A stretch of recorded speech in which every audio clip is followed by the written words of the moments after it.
والحمد لله رب العالمين. إن الأبرار يشربون من كأس كان مزاجها كافورا عينا يشرب بها عباد الله يفجرونها تفجيرا يوفون بالنذر ويخافون يوما كان شره مستطيرا ويطعمون الطعام على حبه مسكينا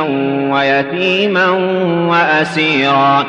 إنما نطعمكم لوجه الله لا نريد منكم جزاء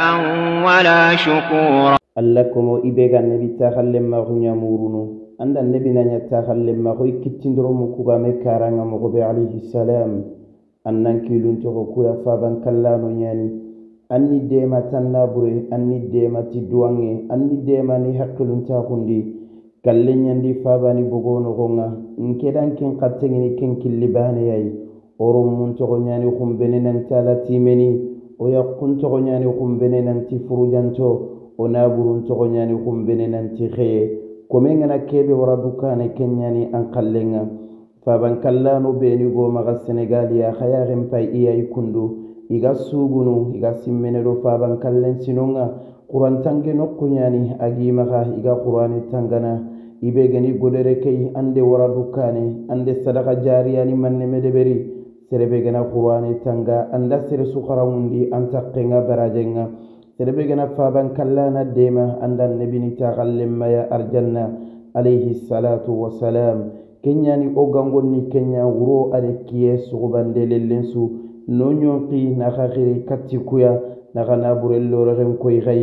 bawne kumbene tunka bannan motirindini ande na buren kita kammo ande ro kankille ayo khatirindini ande soron qiri kammo ande manne kongida ay khatirindini khagmu kempalle na diga mu kumugo qadero kankille dakaron ko khasunan nawari khaymeda sere sugeri godere faban kallana tara sere sugeri na bure bagandi sere sugeri wakati warade alla gannera gana andanga andenya anyimme yada ande waranyimme yakane kumbena nyimme yanta kunu asirongunga karsa follakke munyin tenyani l'interna keno maka kerma sariya dakaro nogonga ibe gana nyamullana demande kini nimero nimpai nimero ni beni khaya khindia isafantonga aywa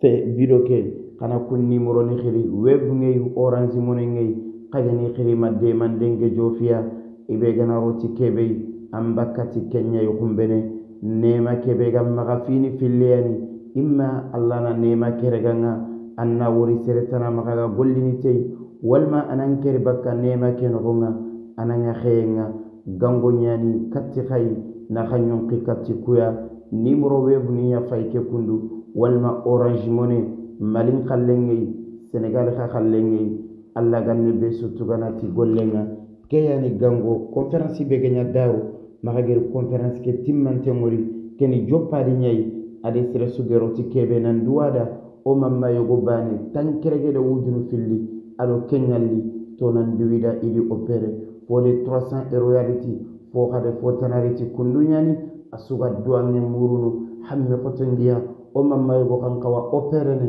islami sunan duwida ku faban kallano khibare be suganaro ti kebe ambakati kenya ibe gankati tele maro kinya mate masukara fo sugeni biradinya anga deberni ankorenda ufaban kallano ka hajunye ibe gankati tele lumnu ku atulu yaganunga bismillah anna nimero ninkiri anna daga nan se kon deberi danga tunkanga ne besu tugana igolli nyangintenga giranna daga arame takamini tuwa umurune ke kama tufawani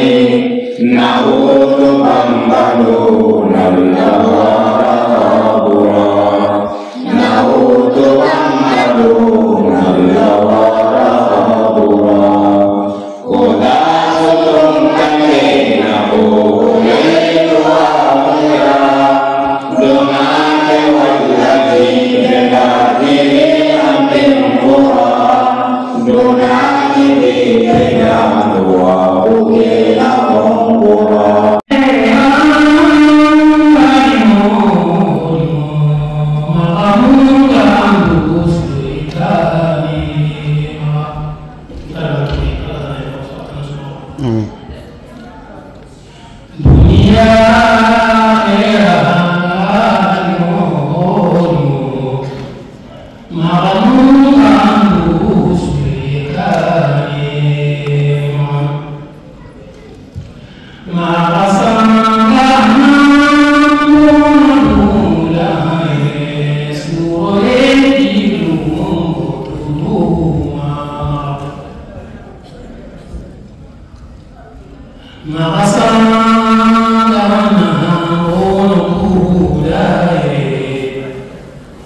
Mina